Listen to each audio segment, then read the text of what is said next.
Oh, I guess 3, 2, 1 is going. I mean, we get edited down. I figured anyway. We'd probably chat some, and we could actually do the I'm real. probably going to crop out this part.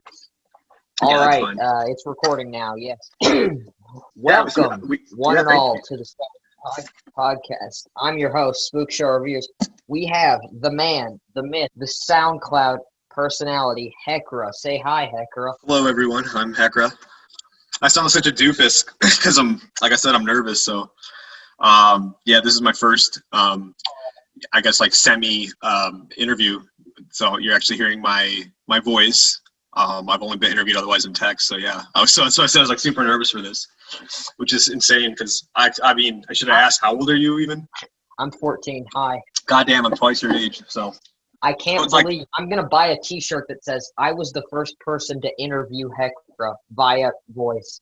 Yeah, I mean, I guess I've made it difficult to do that, or no one else has asked, but I know I'm really glad you did, and I like too that your channel is relatively it's like a smaller audience. I mean that in a good way, because it's kind of exactly what I want to do right now. Like lately, I really found myself drawn to doing more like DIY things, or doing more, everything less commercial, everything more personal. Like I'm not interested in doing any kind of corporate type thing, if that makes sense. So yeah, like I knew starting my YouTube channel I wasn't going to get like millions upon millions of subscribers, because I talk about relatively like obscure stuff. That's just because it's what I want to talk about. It's not like I'm trying to make a master plan.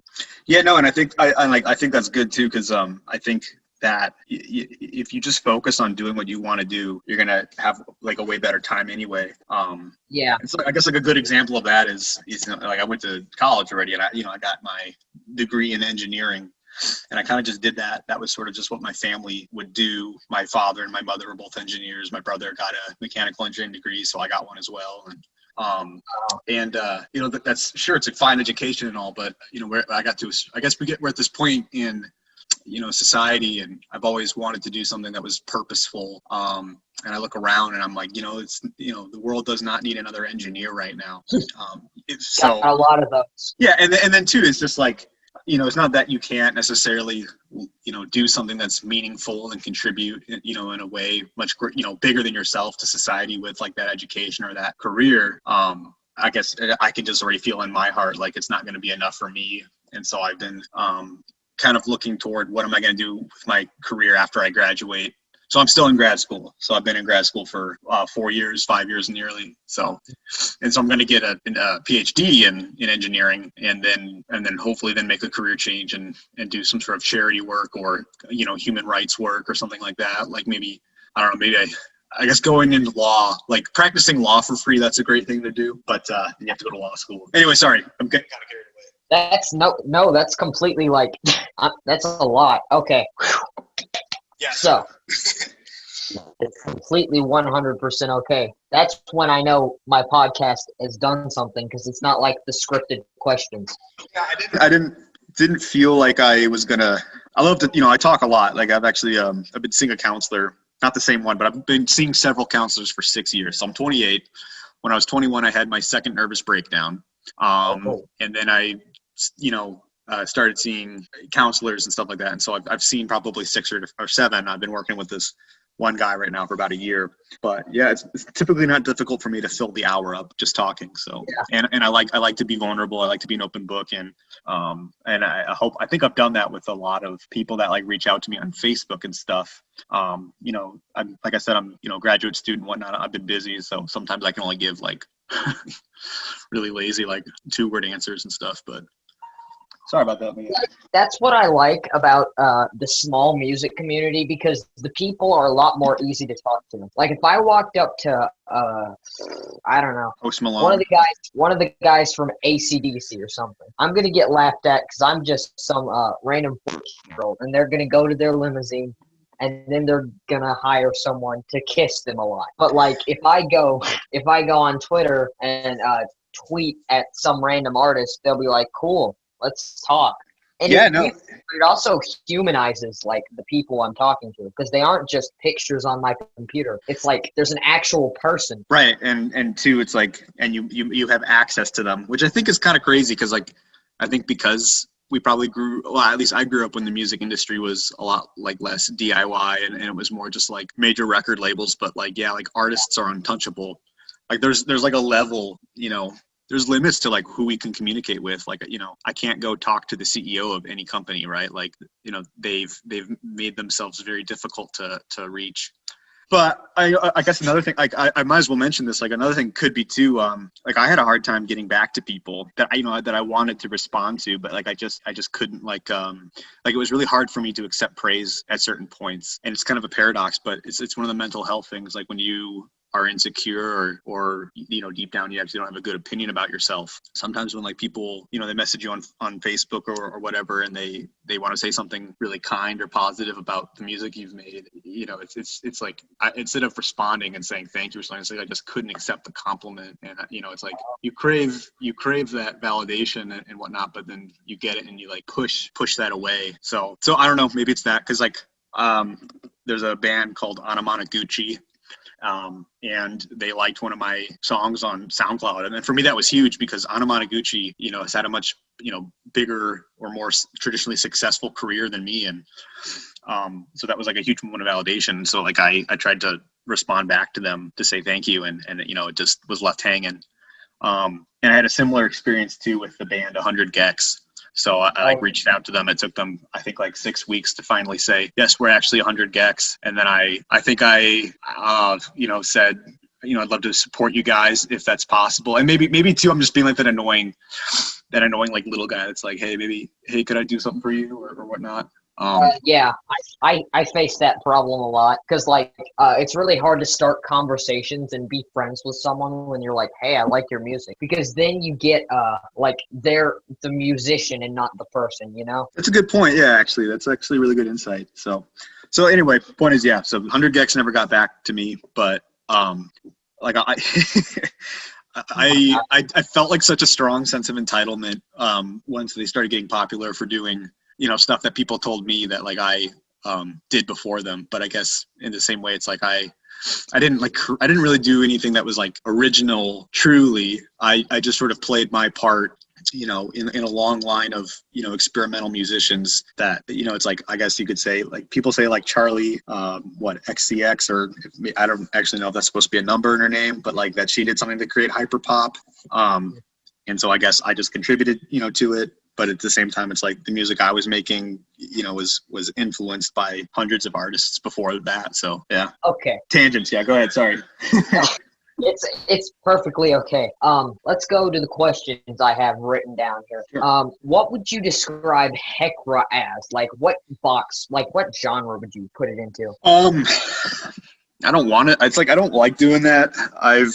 I kind of made the music and I thought it was a certain genre back in like at the time I was making it, and I think I called it like lo-fi emo, something like that, punk, a bunch of terms that, because of my like limited understanding really of music at the time, I don't think were great. They didn't really describe it. And so I kind of put it out there. And I remember this was back when I used to go on 4chan and go on the music board. Somebody described it as experimental post-hardcore. And I think I've stuck with that because I think that's probably the most, accurate description. So, but if you ask me like, what is Heccra? Like you said, like, what is Heccra? Like, to me, like, Heccra is a person, almost sort of like a demon or kind of like a ghost. Like I am Heccra, but I also sometimes feel like Heccra could be out in the woods and like come kill me, It's like it's a thing. Like it's like a dark side, or it's like a collection of certain kinds of emotions, or because I only ever used that project to express probably more of the negative emotions I was going through. But at certain times in my life, that was all the emotions I was really having, other than it would be like probably depressive, or you're growing up and you're trying to navigate the world, and that's difficult, and that would be broken up by like moments of like indulgence, like drugs or pornography, or hooking up with people, stuff like that. So not really like happiness, but just sort of like pleasure. That's something I can like see, because when I got the HeccraWeen mixtape, and when I listened to the collection of songs for my video reviewing it, you shouldn't watch that video, by the way. It's bad. I shouldn't have brought it up. I did watch it. I don't know if I said that. Oh. But the thing is, it's so cool for me because it's like, it's so trippy. like watching somebody else like open up, like a physical release that I did. It's just, I don't know how to describe it, but it's so weird for me. Yeah. Because I don't even have my copy yet. Like it still isn't here. Dang. You watched the unboxing and not the review I did. Okay, that's good. I know you don't like. I know there's like a song that you don't like. I don't like. It doesn't bother me, like, because it's. I guess I don't think I don't know if I ever took it personally. Maybe a little bit, like a long time ago. But I think I've grown up a lot, and I feel very proud of like the art I did, and that's like what's important to me was just expressing myself. So I didn't. It's the reason I didn't want you to see it wasn't because I thought you would get offended and then just like storm off. It's because I don't think it's a good video. I didn't explain a lot of the ideas on the collection very well, and I also think that I needed a lot of the songs to sit with me because I like listened to them all in one day, typed out my description of the songs, and then reviewed, record, and edited them. yeah. And was it like your first time hearing any of them, or? I think I listened to one of them before. I think I listened to This Is Cinema from Nate Islame's video, which Okay, yeah. we'll talk about Nate in a little bit. That's on the list. But like, I didn't really let it sit, and I just gave it that 7.5, which I don't know if I still would agree with. Okay, it's all right. I didn't actually see that you gave it like a numeric score, but I guess very end. You're a real trooper if you could stick to the very end of that video because I don't even like watching it. Oh yeah, I don't know. I don't have like a whole lot. I guess it's so weird because like it's like the musician versus listener dynamic. Like I really don't know what it's like to listen to my music from that perspective or to judge it, right? Because like when I listen to it, like, and I probably fairly frequently, not all the time, but like, maybe at least like once a month or something. For me, it's like I just relive and remember all the things that influence the song, And so it's like a very, it's so different than probably what you're experiencing. So yeah, but give it whatever you want. If like you gave it a 4, I probably would have been like, well, that's a little low. That's a little unfair. But I didn't dislike it. There was just a lot of the tracks that were not for me, which is something I didn't explain very well. Because like at that time, I wasn't very seasoned into hardcore music like that. It was like something that I sort of needed to take in doses instead of listening to the full thing. That's like, there's a lot of reasons I don't really go back to that one better. I would probably remake it at some point, but I got a lot of stuff that I'm working on. Don't sweat it, man. Like if it's okay if it like stays out there. Like I don't mind, and you don't need to explain it either. But I will mention that Nate Islame was the one that actually curated that track list. I had heard about that. Yeah, so that was like, and maybe I don't know, maybe when I can publish this sometime. But like he thought it up in like 3 phases, and even like wrote like really. I think he's like really keen and really just like accurate as far as like his when he analyzes something and he can see it the way that he is a terrific guy, really. So have loved working with him and everything. Anyway, sorry. Don't worry, we're gonna go in depth with that stuff. I was going to mention. I think I lost you for a little bit here, bud. I want musicians can go over poorly. Oh, okay. Crap. So yeah. Hold on, my microphone. Sorry, I muted my microphone because I'm dumb.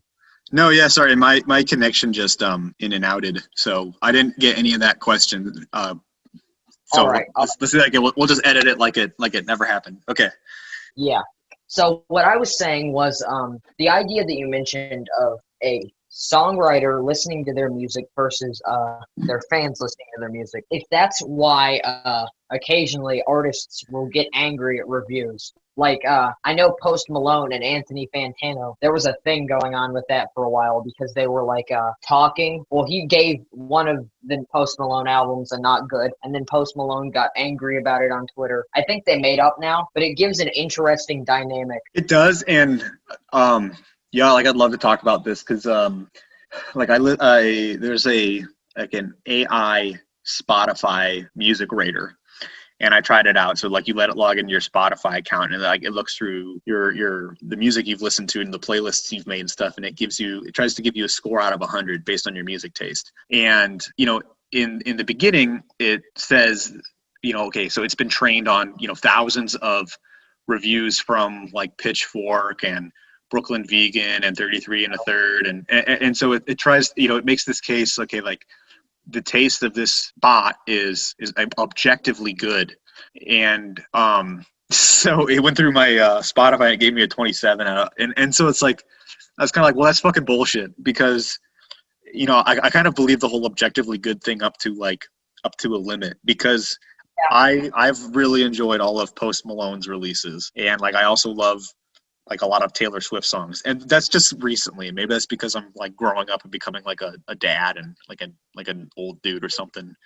But I think it has more to do with the fact that like just recently in my life, I've been able to like let go of some things that like my identity used to be founded in going against like what was popular. Like I had to be a nonconformist. I had to distinguish myself. I had to be different, and that being different was what gave me value. And so for a long time, what that meant was like I didn't listen to like popular music.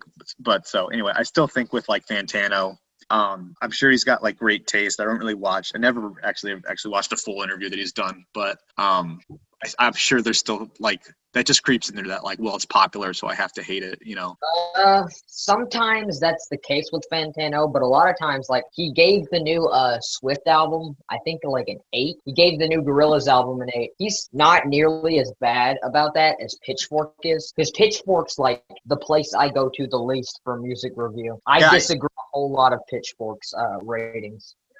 And so, like, I used to never understand why those websites existed until, like, so you're at a really good point in your life, because, like, when I was your age too, like, I had lots and lots of time on my hands, and I got to like, learn music and do a lot of creative things because I had that time. And kind of the sad truth is like as you get older, it's really easy for your amount of like free time for exploration and growth to like kind of just go away altogether. Like I'm able to do this interview with you right now because my wife and my daughter are staying with. They're not staying with. They went. She travels for work because she's a CPA, and so she works with her mother-in-law, and so they went down to the mother-in-law's office. She's not there. Everything's cool COVID wise. But anyway, so now no one's home, so I get to do this interview with you. Whereas like on a normal night, I'd be like picking up toys and like reading my daughter like books. She's like 2, so. But anyway, but now I get why there's like music review websites, because I don't have any time to like keep up with. It's harder for me to keep up with music. Not like I have no time to do it, but I have to like if I'm choosing to do that, then I'm not doing something else. And so I totally get like why it could help for somebody to be like, hey, I'm gonna filter out for you what's good, what's bad, so you can just listen to stuff that's good, And sometimes, like, I always have to go into albums with an open mind, because there are a lot of Fantano reviews I disagree with. Like he gave one of my favorite rap albums a 2, or it was a 2 or a 3. I don't remember. But it'll usually give me a warning. Like when I listen to the new Green Day album, which I've talked about like on end, and I saw the 0 out of 10. I got a little cautious, and it probably deserved the 0 out of 10. It was really like not great. Yeah, I haven't heard it, and sorry, because I live under a rock, so it's like you're gonna like mention stuff, and I'm gonna be like, yeah, I didn't listen to it. So just trust me, it's not good. Well, I mean, you might like it. I don't know. I don't know what music you listen to. It's possible. I've heard reviews that are positive and negative. I guess it depends. It depends. I think why it's not good, and doesn't bring it. Oh, you first. No, go ahead. Yeah. It doesn't bring anything new to the table. It doesn't have. There's a certain like aspect of Green Day's music that's always consistent. There's a snark to it that this album just lacks. The lyrics are kind of generic and by the numbers. The instrumentation is nothing special, and there's sort of like a almost car commercial aesthetic that the album goes for. It claims that it's 100% uncut rock, and it's actually filtered rock that you would hear at like a little league baseball game.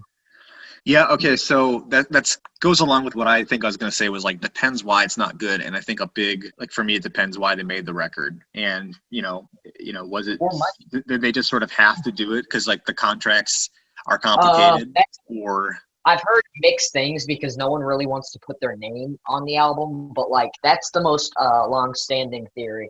Yeah, so it's just stuff like that. It's like art's gonna suck, I think, if there's no soul behind it. And art can also be really bad, but if there's like a lot of soul behind it, like people will love it.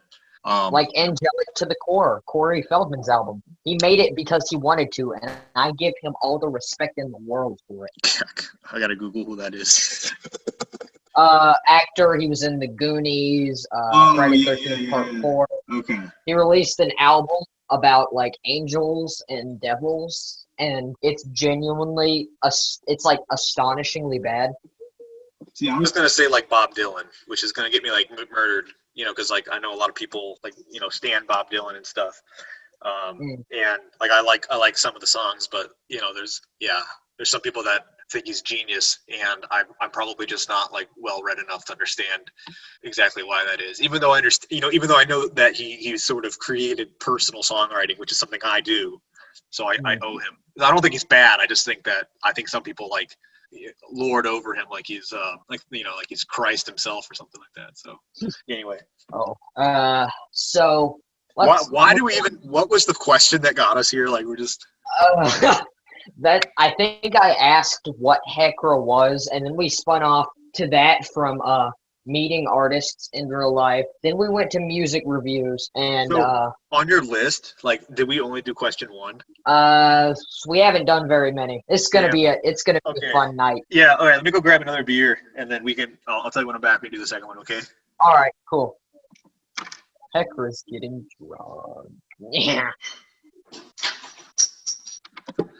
Okay, I'm back. Oh yeah. Okay. So, HeccraWeen, like the mixtape itself. How did that come about? I know Nate Islam sent you the listings, but like, like, how did you find Chillwave Records is what I'm trying to ask. And how did that become what you went for? So they found me, and so I work with a guy called Robert. That's all I know. His name is Robert. And he represents Chillwave or whatever. And so there's 2, I think, main guys in the label, and one of them is the guitarist from Guitar Fight from Fooly Cooley. And yeah, I love him. But so I was like looking through Facebook messages, and like at multiple times, like members from that band have like messaged me and said like, hey, can we do tapes for you? And I'm trying to remember this when. So I think he reached out. I forget how, but somehow we ended up texting, and we talked about doing either like another release or something. And I guess we came up with doing like a compilation. It's a lot of this was more their idea, and I think even the name they came up with that, and I was kind of more approving stuff. So Nate came up with this track listing like a while ago. Like this is like came up independently. Yeah. And when we were trying to decide what songs were going to go on this compilation, I asked him like, hey, could we use this? And he was delighted. He was like, yes, like I'd be more than happy for this, just to exist, to come out this way. So.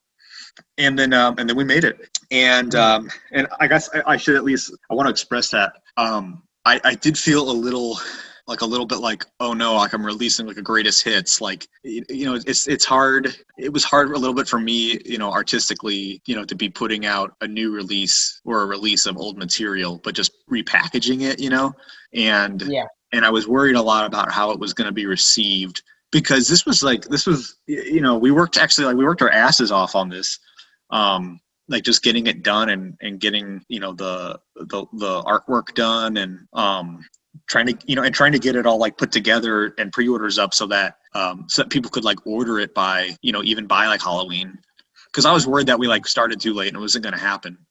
But yeah, and I did a lot of I did like quite a bit of photoshopping and stuff myself. And so that was a bit different. Like I've worked with some other labels in the past that have, again, approached me. Like I really don't do any like work or marketing of my own. And so I've had some experiences before where it was like, I didn't have to do anything. It was all done for me. And so this one was a lot more hands-on, but yeah. It was very on brand for like the Heccra character. Would I say Heccra character? Or like Heccra persona? I'm not entirely sure. No, that's probably more accurate than because like I would describe it that way, and that's also just because like there was a time where like back, and I'm talking like 2011, 2012, 13, 14, like I would have given up my name and like become Heccra. Like I am Heccra. Like it's like the name of my soul type thing. And then as I've grown older, and it's been so difficult ever since I left, the suburb of Chicago I used to live into, and then I went to college. It's been really, really difficult to record new music. Just logistic, like it's just either been, during college, like there's no really good place to like make extremely loud music without like annoying people. And then with grad school, just been super busy. And so like, because of that, like Heccra's become kind of a character, like, it's like your identity starts to separate or grow on its own away from that. So I think that's more accurate, even if there's a part of it that's like, I used to be Heccra, and then now it's sort of like a costume I put on. So there's a little sadness in there is all I'm saying. Like it sucks, but that's like the truth. Like you grow up and you become a square. Now I have a very personal attachment to this collection of songs. And it's not the songs itself, but the story of how I got them. Because this really, this album sort of helped me get some of the friends I have and, meet some of the cool people I have. I was talking to...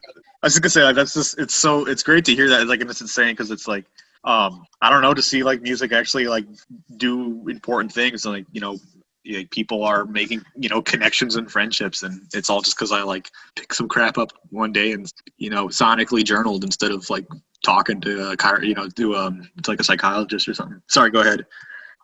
We have an old car with a cassette player, so I thought it would be perfect to get this because it would be something I could actually listen to. So, are you there? Yeah, I got you. Yeah. Oh, okay. So by the time that I went to look at the first pressing, they were completely out, which I sent Nate, and he said that that was bad. So he ended up talking to the Chill Wave Records people into making another 50 or 500 tapes. I don't remember. I think it was 50. Yeah, I think we did up to 50. Yeah. So the problem was, my mom, who had the card, was at work, and she wasn't going to get off until 10 o'clock, and this was at 4. Did you email me about this at all? I don't think so, because I was trying to see if you had a Twitter account, because I don't really use I don't think I've ever contacted you about this. Okay, because you're not alone. There's other people that were like, okay, please don't sell out again. Like they were either at work or they were, they were in some sort of situation where they couldn't just go order it. So, or they were waiting to get paid. Okay, so I also too, I said for anyone that didn't get a tape, email me at Heccra@gmail.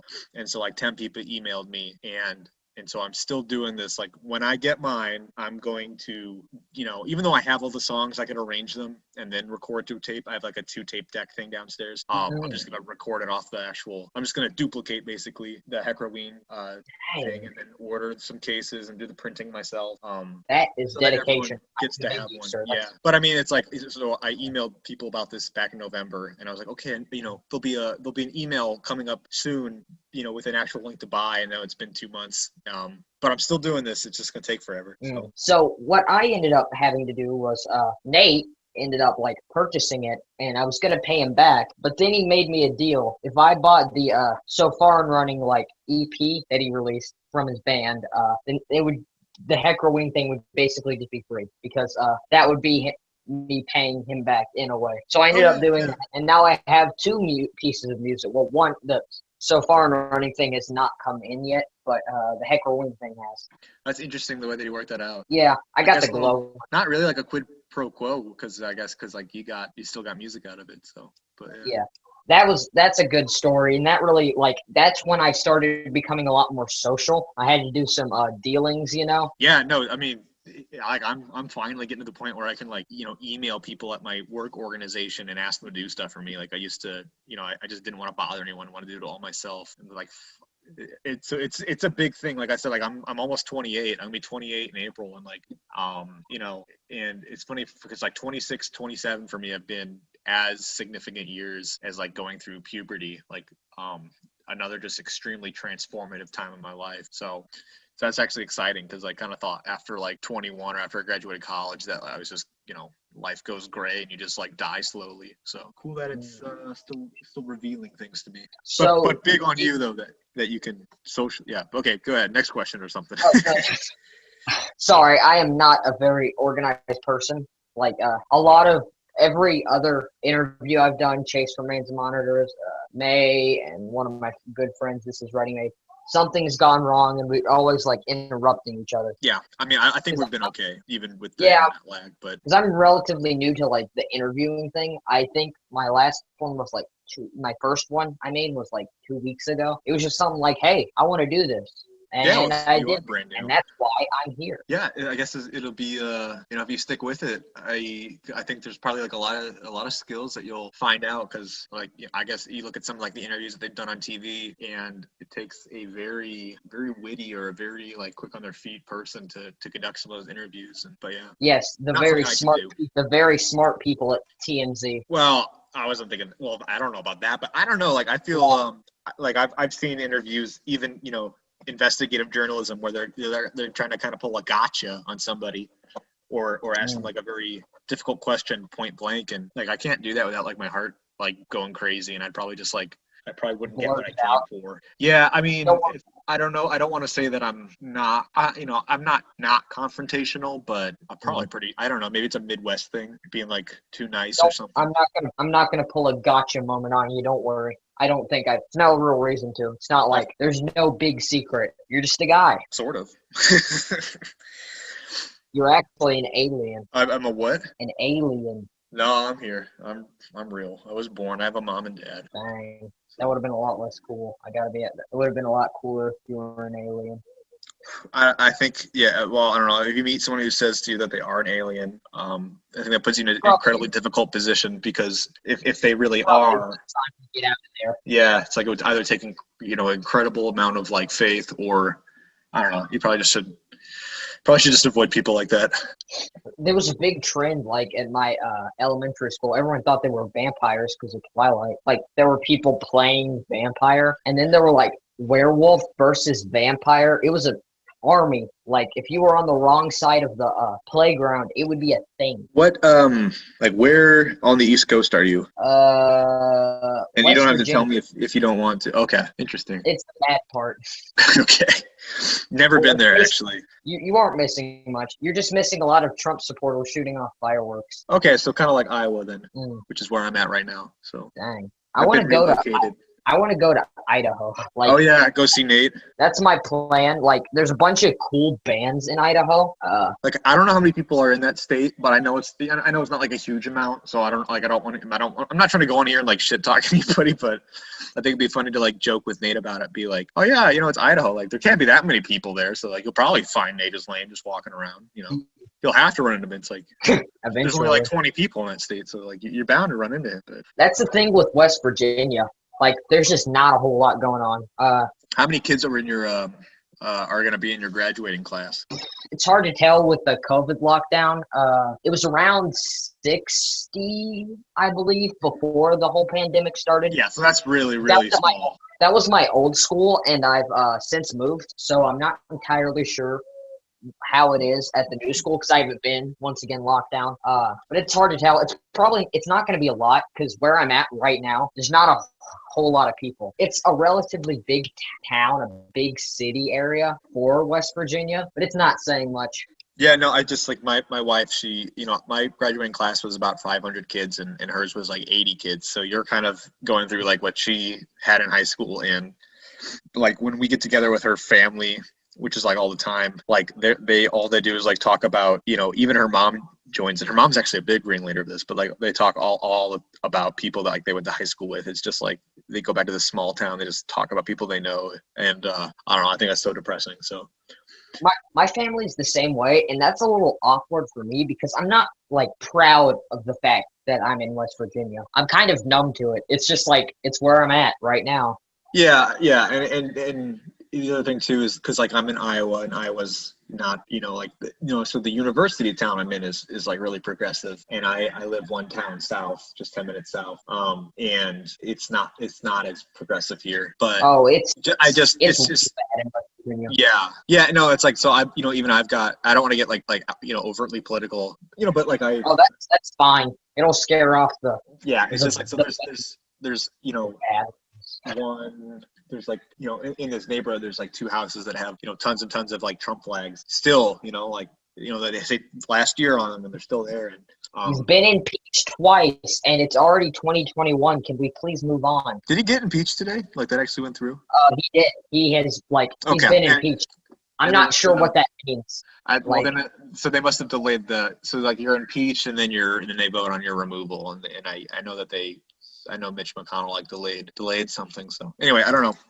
Like yeah, I don't mean to like go and get political. Like I've tried for a long time to like keep my music separate of that.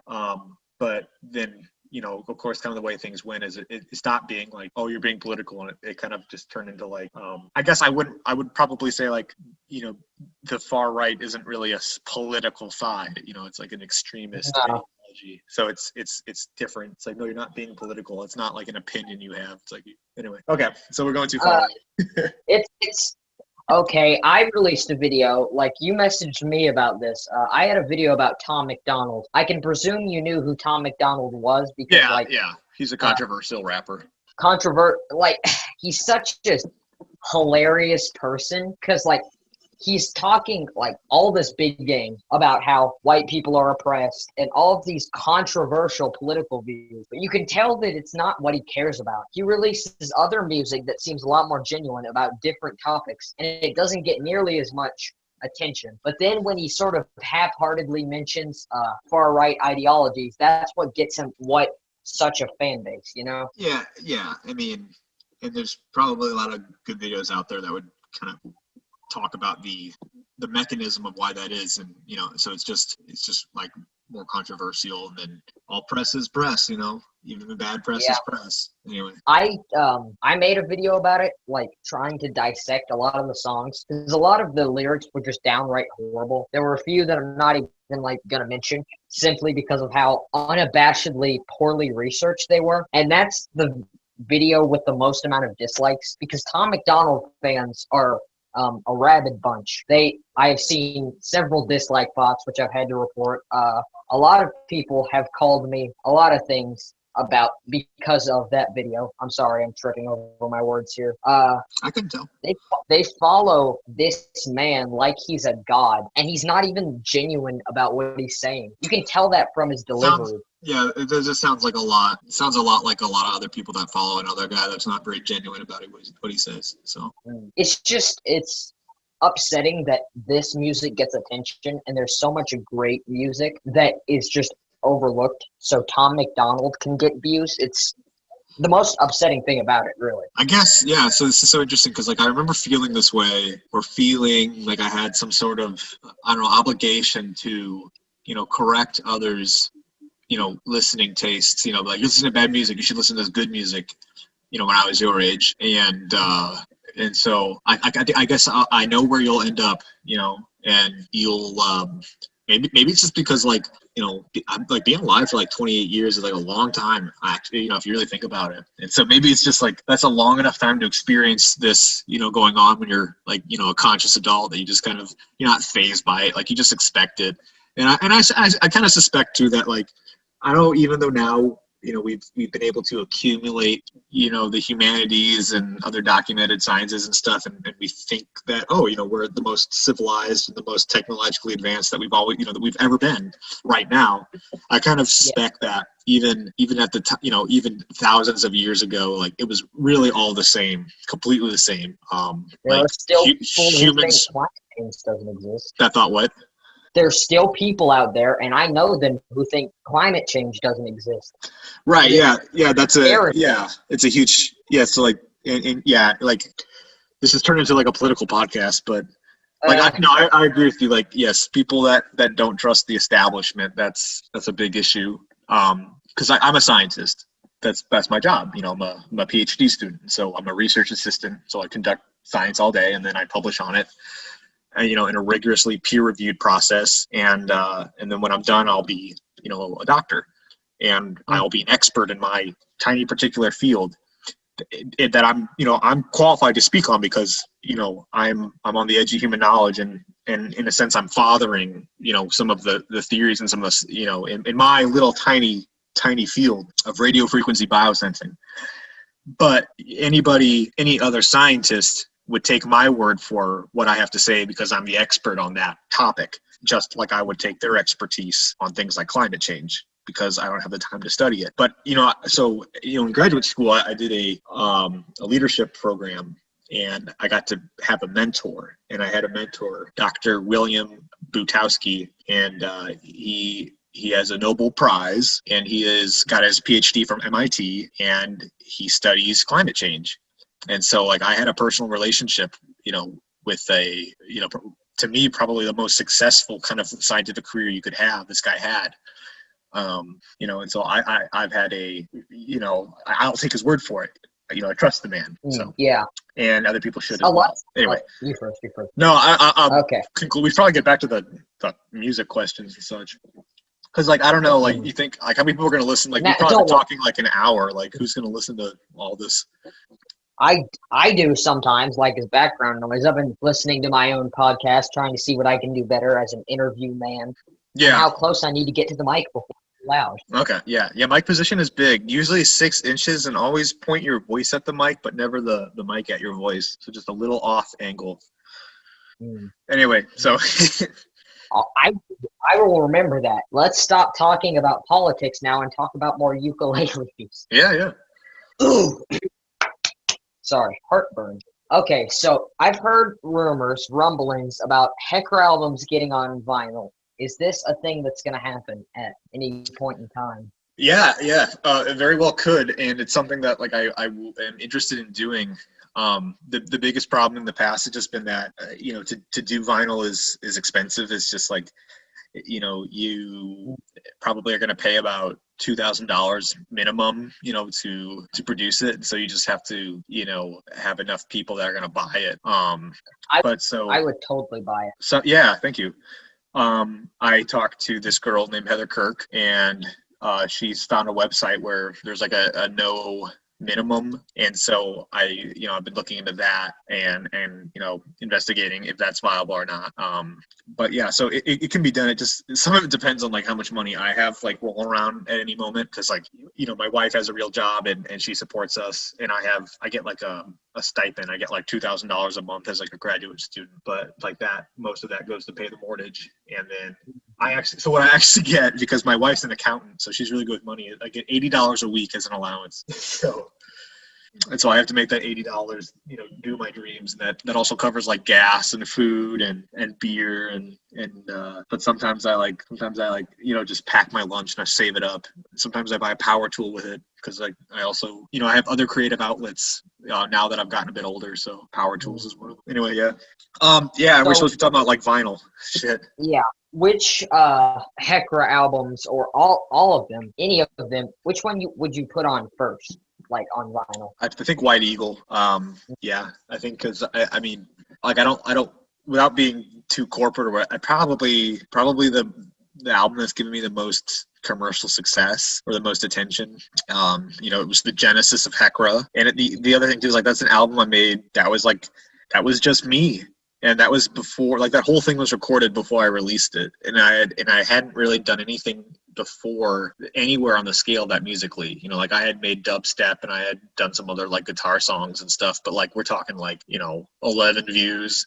And then, I did White Eagle, and I released it, and I just thought nothing of it. Like, so by releasing it, I meant like I made like a download file of like a zip of it and put that out on 4chan. And then I went to bed, and it was like a week later, I like Googled it, and it had gotten like 1,000 downloads, and there was like a review of it and stuff. That was so cool. It was such a rush, that moment, like being in the computer lab at community college, like drinking a Monster, and like, oh my God, like this thing went viral. So thanks to the boobs.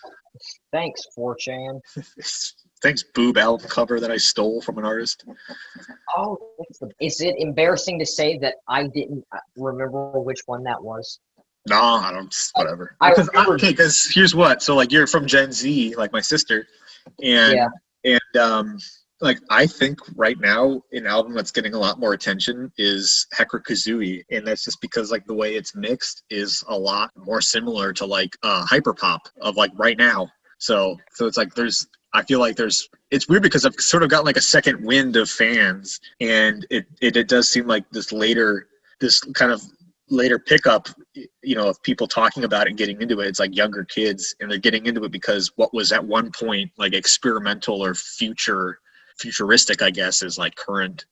So that's what happens to like a lot of artists. I keep saying like that's what happens to a lot of artists that start to pick up steam after what they do isn't as out there, and it's like considered the norm. yeah, but so it just kills me though, because it's like I got all this natural attention right now, and like this would be like really the right time to like release another album, and it's something I think about all the time. I think about it every day, and I can assure you, when you release an album, I will be the first person to clickbait it in a YouTube video. please. So because That is my given guarantee. yeah, so it's I don't know. So I and that's good. That's good. Something to get out there. I want like people to know it. Like another album is something that I've thought about probably every day since I like last recorded. Minus like I once sort of I retired. Like I made a video saying like I'm done. And, it was probably like, a few months later, I took it down quietly because it was like, I don't know, I wasn't ready to be done, but I also wasn't sure that I could say, hey, there's gonna be another album and follow through with that. Cause like it took, I lived in like apartments after college, and I could only do so much recording because like you've got neighbors, so you can't be too loud. Like now I finally have a house, and so I can be as loud as I probably want. But then other stuff happened in my life that has made it difficult to record. Some of it's being on antidepressants because like they stabilize you, and I've been going to counseling too, right? So that's helped a lot. That's really made my life better. And so you don't want to like get off your medication. That's dangerous, and I've done that before. And like I like went to like war with like the parking department at my university, and like I don't know, you shouldn't just like torture yourself into like being in a bad state so you can like make music easier. So some of it's just like, yeah, I have like no time. I have a wife and I have a daughter, and I've got another kid on the way, and you want to be there for them. Like if I'm down in the basement recording, I'm not there with them. And so if I do get like 30 minutes here or there to go down in the basement and like do something musical, like what are the odds that I actually feel in the mood? What are the odds that I feel inspired? And like this is versus when I was like 18 and 19 and I was just living at home, and I thought my room was like this soundproof creative space. Years later I found out my whole family heard what I was doing. But like I just go there whenever I had the emotion, whenever something in my life happened that I was having a difficult time processing, I would go and make music. And for me, that was like a way of journaling, or it was like a way of processing or releasing emotions, or processing what I was going through in my life. But it was always right there. I could just always go and do it. And because of that, like I was able to do White Eagle, Yeah. last week of summer. But so I want to talk about one of your songs, one of my favorites. What gave you the idea to sample Sesame Street on the track I Want to Ski with the Beach Boys? I think that's what it's called. Yeah, I want to go on a ski trip with the Beach Boys. So, and I could talk about that song too, because that's like a kind of a wild title for a song, or, it certainly paints a picture. I forgot how I stumbled across that. It probably was on YouTube or something. Because it wasn't like I didn't like grow up, watching and loving Sesame Street really like intent. Of course I've seen it, but it wasn't like that was a sample I came onto. I think I just was so charmed with those little aliens, and the way that they spoke, and I sampled it. Also a big risk, because like we're talking about, stealing from Sesame Street. Like, if their lawyers wanted to get me for that, they could. And because of that, actually on Spotify, that sample has been processed a little bit with like a non-linear processor. And that was like my attempt to foul any like copyright bots or anything like that. Like if, cause it's pretty easy for them to match audio that's been linearly edited. So I had to do something non-linear. I'm sure they could still get around it, but anyway, yeah, so not a great story. I listened to HeccraWeen.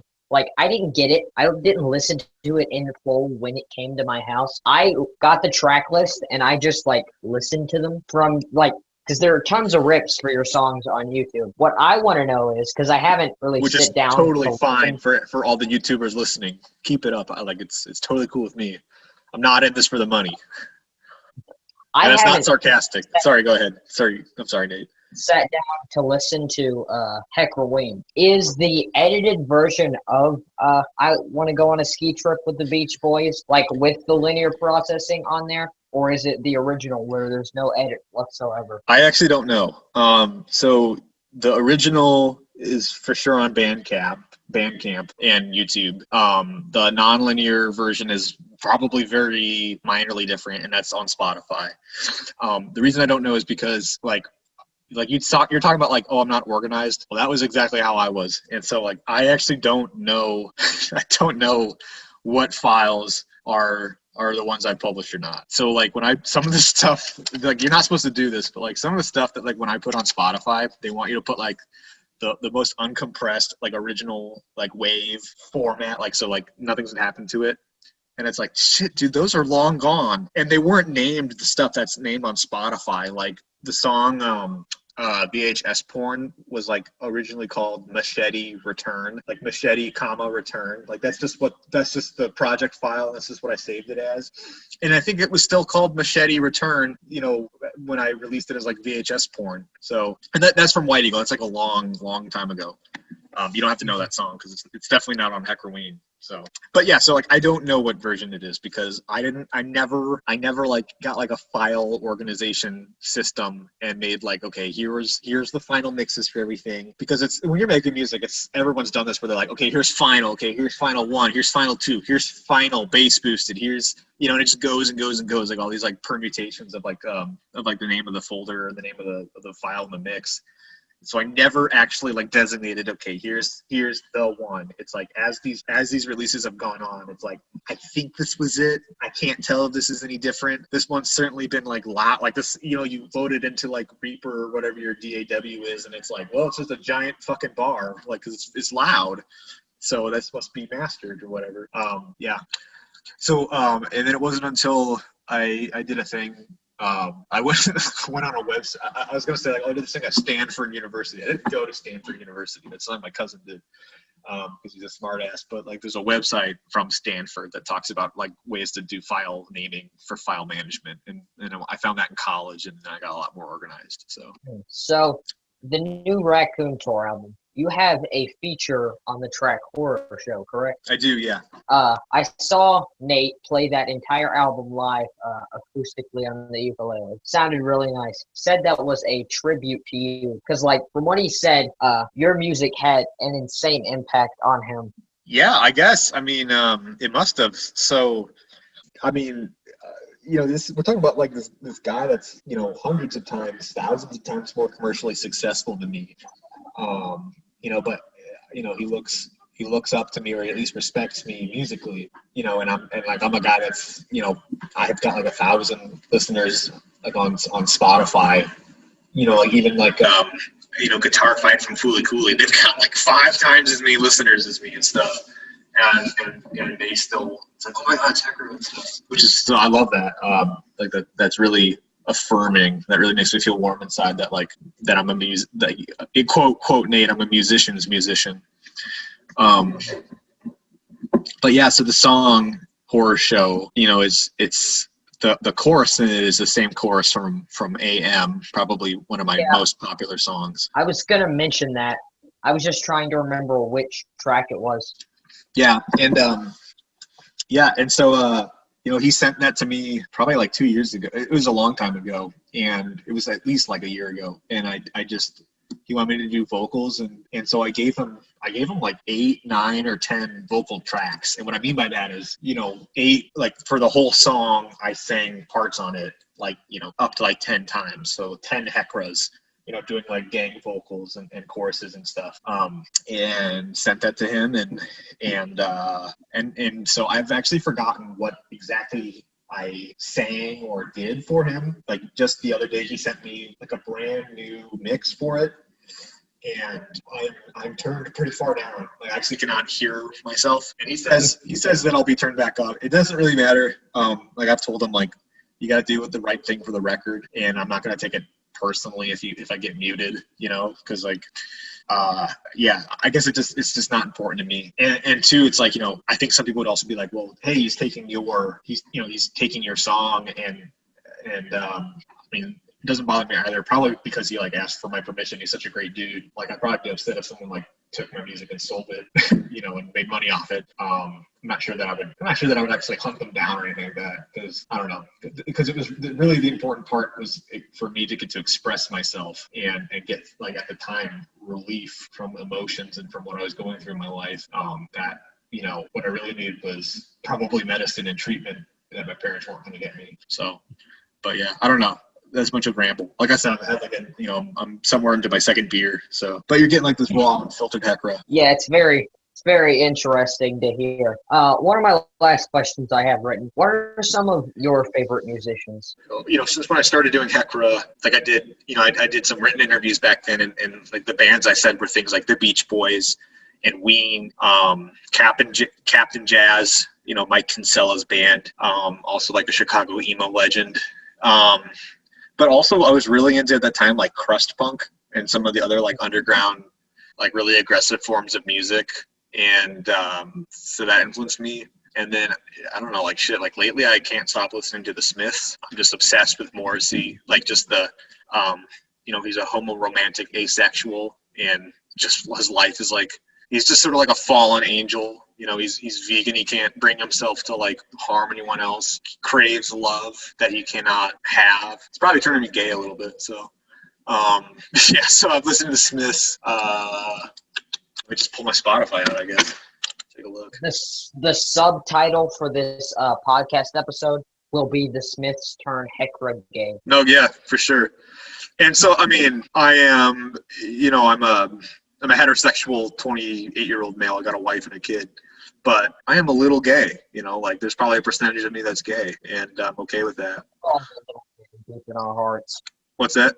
I think we're all a little gay deep inside of our hearts. Yeah, I think we all are, and yeah, and I know my wife is a little bit for sure. So, and I guess I don't know. So we're good.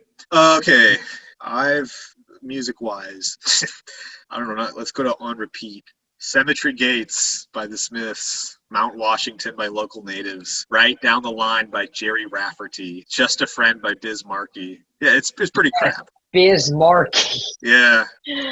Post Malone, I didn't know what to expect interviewing you. I didn't know if you were going to be like a hardcore dude, but it feels kind of reassuring to know that you've listened to Just a Friend by Biz Markie so much that Spotify says it's on repeat. Yeah, I can keep going. So like Rocky Mountain High by John Denver. That's because like we took a trip to Colorado like back in November or something like that. The song I Know by Post Malone. That's like, I really like that song by him. That's not like a popular one. Okay, so intermixed in here are a bunch of my own songs. Heccra's on here because I'll listen to my own stuff to sort of try to be like, okay, what is the kind of music I make? Because like if I make more music, I want it to be, I want it to have some continuity. Consistency.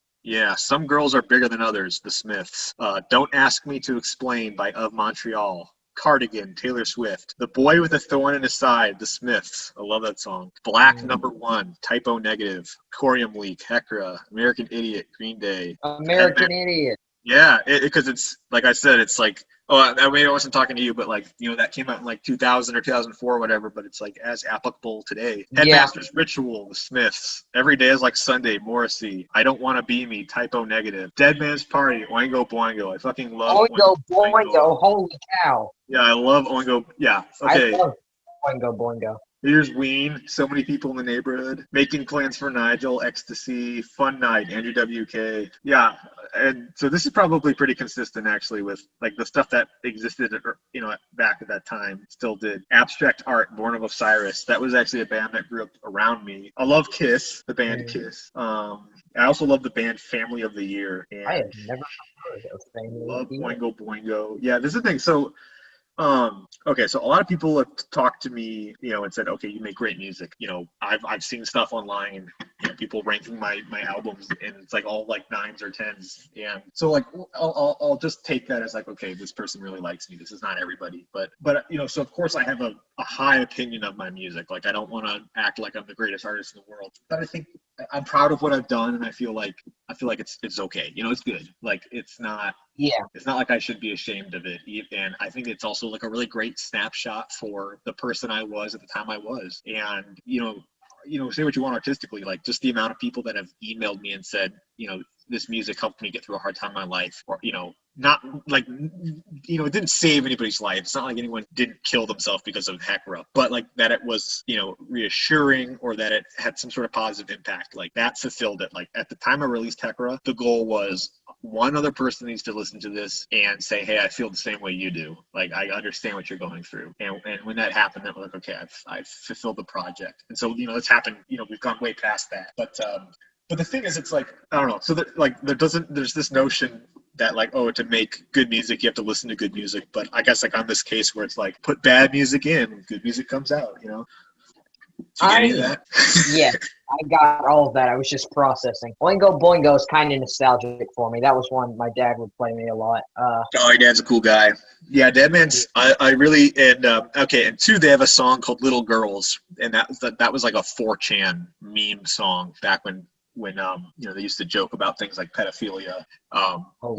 Which is abhorred. And I have a daughter now, so like that changes everything. Like when you have a daughter, you look back at yourself when you were a teenager and when nothing was real to you, so you could say things like rape and you think that'd be funny, and like now it's like, I can't believe that anything like that ever happened, so a lot of people like said the N-word on Twitter when they were 14, and then it comes back to them and it completely destroys them.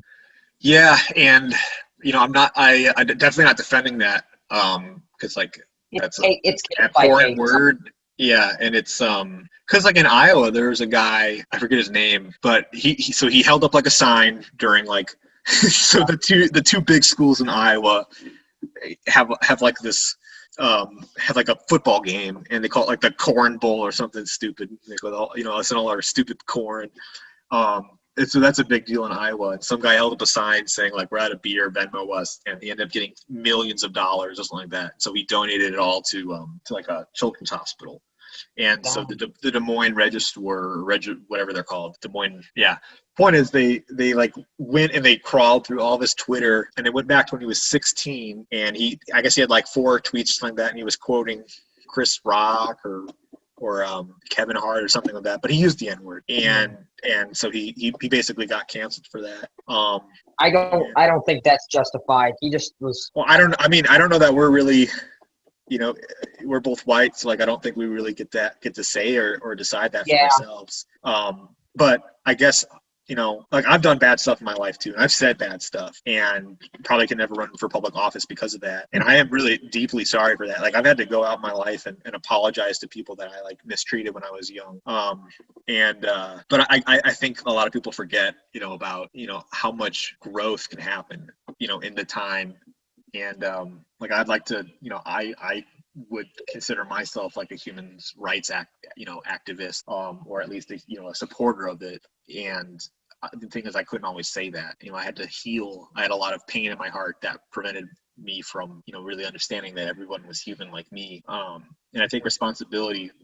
I'm not trying to like come up with an excuse, but like people have to get to that point, and and you get there from like love and compassion and whatnot. But before you get there, like you can really do some damage. You can say, you can really believe some things that are far from the truth. So I don't know. I don't know where I'm going with this, but like I was born in a religious household, and I thought things about like gay people and stuff, because my school, the elementary school I went to, no one was gay openly, because you couldn't be openly anything that wasn't straight, because once again, we're still in West Virginia. Mm-hmm. It's a lot more accepted at my school now, and I completely understand that all people are valid like in this way, but I didn't at the time because of the things that I was taught. And I think that I've made steps to grow and change and help out people, stuff like that. It has an influence on you, what I'm trying to say.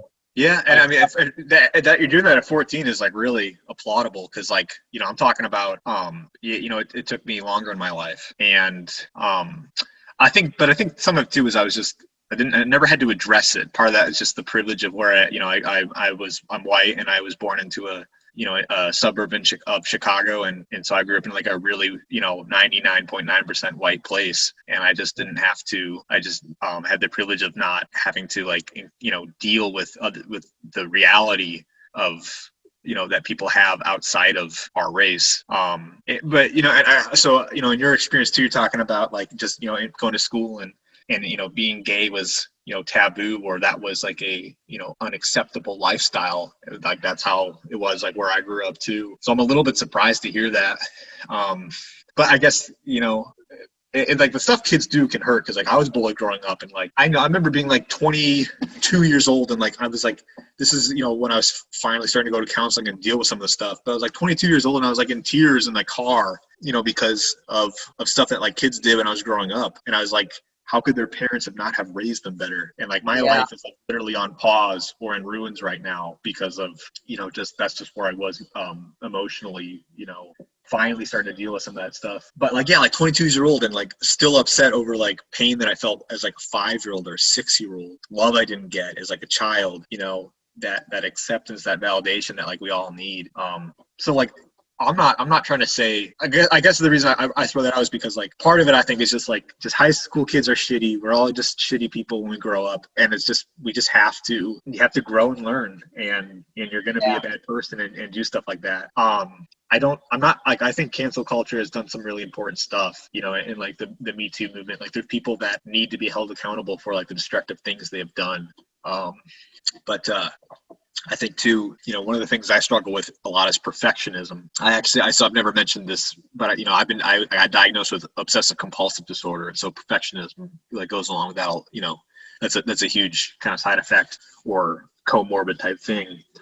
But like that sort of absolutism that like you either have never done anything wrong in your life. Okay, then now you're like permitted to like, I don't know, have, I guess, like fame or following or whatnot, versus okay, you've wronged somebody in a significant way, and so like now you're canceled. That kind of, I don't know, it's tough because I don't know that maybe I'm afraid. Like I think maybe I'm afraid that like I've done stuff deserving of that, and like I would, of course, like Heccra's important to me, and I wouldn't want to, I don't know, I'd hate to see it all go away, but I think it's important that everyone knows. And I've thought about doing this too. I thought about like talking about this, but like I was I don't know, not excusing that I was in a lot of pain, but like, I was a bad kid and I did bad things. I've been a bad person, and I've had a hell of a time trying to redeem myself in my life, since then. So I don't know.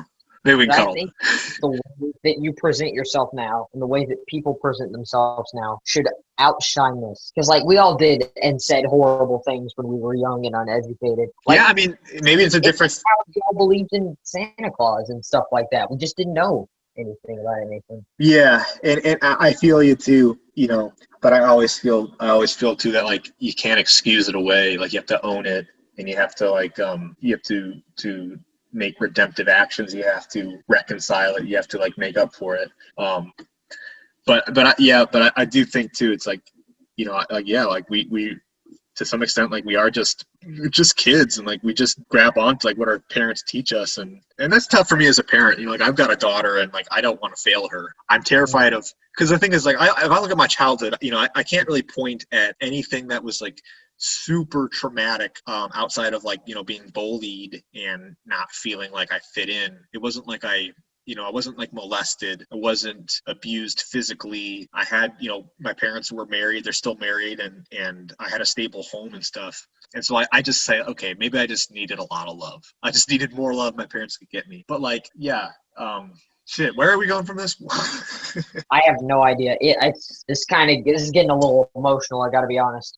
But I'm glad, because like I'm not trying to waste anyone's time. And it's cathartic for me to just get to talk, and just because if I'm saying it, it needs to be said. Like I obviously have to let the piece go. And I've already talked about lots and lots of things that I specifically wrote down. Don't talk about politics. Don't talk about religion. Don't talk about, hey, I used to be like a piece of shit 18-year-old kid and full of hate and crap. Don't get yourself canceled. But it's something I need to release. Yeah, because like the political stuff, it tells people what I believe and what I think and the values and morals of my channel. That was the big thing with Tom McDonald. It gave myself a stance. I had a side to go to, and that's where I was. And that's what I think the political thing is too. I just think you're starting off on the right side is all I'm saying, Yeah. Like, I had a dad. My dad is like conservative, and my mom, my parents are conservative, and so like that's just the default political views that I took growing up, and had to I'm progressive now. It just took life experience to get there. So That's how I was about homosexuality, like I mentioned, because I didn't know any better. yeah. Like So, but now, like, I mean, like now I try to make it a big point to, like, and like I've said, I still, I've been iffy before. I've tried to separate the music and the politics, but, like, I live on a block, and, like, it's important for me to, like, to show and uphold and encourage other people, that, like, Black lives matter, and that trans lives matter, and Black trans lives matter, and, that love is love, and that science is, like, all that stuff. And I'm talking about, like, these are things that I have to, I make myself vulnerable and targeted by saying this, but, like, these signs need to be in my yard so that other people with these views can be encouraged. But, like, I live 2 doors down from a cop, and I fucking hate the police. Like I'm pretty open about ACAB, and that's tough too, because I've got a friend from Heccra. His name's Keith Ripley, and he's got family members that are policemen, and he doesn't. I lived next to a police officer. You what? For a while. I lived next to a police officer for a while. We moved away from there. Just good because those neighbors were rich, snooty, up and up people. I mean, like, where I grew up, like, I know the kids in my high school, like, that became police officers, and they were the most racist people that I've met, and I don't know where that came from either. It's like, it's kind of scary in a sense to think about, like, these kids I knew in high school, some encounters that I had heard of, at least, through friends, and these people became police officers. So, like, yeah, so I don't know. I hate cops, and some of that too is because when I was a teenager, I got pulled over the cops 11 times in 1 year, and I went to court 4 times. It's like, for me, it felt personal. It's like, fuck the cops. But anyway, yeah. But it's like, it's tough for me to, I believe, like, big time that, like, of course we need public servants, but I don't think we need them in any form of what the police force is. I think that they need to be completely disbanded, defunded, and then a new type of thing to be implemented. That's what I need to explain to my great uncle or uncle, I think he's my great uncle, and pastor who's talking in church, going political instead of talking scripture, making uneducated claims, and using parody articles. Like, one time he told us that Barnes and Noble, I believe, would stop selling the Bible because of its outdated views on humanity, which was a but it's like, exactly. But it's just the age that falls for it, and it's tough too, because I am religious. I'm not going to get into what religion I practice or whatnot. But I sympathize with people that are Christian and feel, like, ashamed because the kind of things that come to mind about the way Christians behave is very different than the way Christ was. So yeah. But anyway, Jesus Christ probably didn't say he backed Donald Trump. I'm just saying, Danny. No, he wouldn't. Yeah. So, but yeah, I don't know why we, like, got to that point, as has happened many times. But yeah. But I think we're going to go with the final question because it has been a night and I do have to edit this. What is your favorite album of all time? Like, what album have you listened to back to front over and over again? Fuck, I don't know. I've done that with Pink Floyd's Dark Side of the Moon. And and I've done that with a bunch of 70s and 80s rock, Van Halen stuff. And, some of that's just because that's the kind of stuff that what's up? I have Dark Side of the Moon. I know it's like the normie Pink Floyd record. Well, whatever. But it's like, if you enjoy it, that's the thing, is, like, I'm so sick of, like, oh, it's normie and it's not, and, because, like, I didn't want to ever touch normie shit because I was like I've been on 4chan since I was like 14 years old. But at the same time, it's just like, I'm so sick of, it's like, if you enjoy the music, like, for fuck's sake, just listen to it. I mean, so that's one of the biggest albums. But I mean, I'd rather talk about how, like, this is a big mistake that I made that I hope no one else makes. Maybe this is some of my perfectionism and my lifelong OCD that was undiagnosed. Like, I'm literally, like, I'm 27. I'm just figuring out the entire way that I viewed and perceived the world was completely wrong because of this illness. But, like, when I was, making music, it's like I was so close-minded to, I wasn't going to listen to certain music because I was like, I don't know, afraid that like, okay, if this is good, then I'm gonna have to like get better than it. So, like I had to like stay on top of my game, but also it's like I had to learn everything myself. I had to learn it all the hard way. And so much stuff that could have been learned, I don't know, just for some reason, like I just judged stuff before having listened to it. So many bands, so many songs and albums not listened to, so many YouTube videos not watched. Like I finally now have an open mind and can watch like YouTube videos and can just give stuff a shot with an open mind. And like I've learned and grown so much and found so much stuff I loved because of that. Whereas I was just so fucking stubborn before, and I probably held myself back from so much stuff because of that. So I'd rather, that's what I know you had like this, you had like a set of questions, but it's like, I answer the questions and you get everything with it. Yeah. Perfectly fine. We deviated from that because I think it gave it a more interesting, more podcasty type feel instead of just some sort of interview. Yeah. Can I shout out some important people? Oh, shout out some important people, man, for the 3 people who are actually going to interact with it and or make it this far. I'll probably post it on my Facebook. Okay, so shout out to Nate Burr. Nate is lame, Yes. Raccoon Tour. Shout out Heather Kirk, Morgan Powers, Shannon Lawler of Moonswing Records, Tristan Robert Dubé, Coralie Boatman, my SoundCloud manager, Corey Curly Swope of Zombie Shark. Shout out Frankie Legrand from Argentina, Taylor Ackerman, Griffin Silver, Daniel Harris, and Jesse Cooley, Vivian K, Ashley Ogden, Alabaster Funke, Mark Garza from Funeral Sounds Records, my first record label, Keith Ripley, Sean Monahan, Desmond Palacio, Kayla Jenkins. A lot of people to thank. And this is a mix of people that have either helped me, people I talked to, like deep friendships I've made.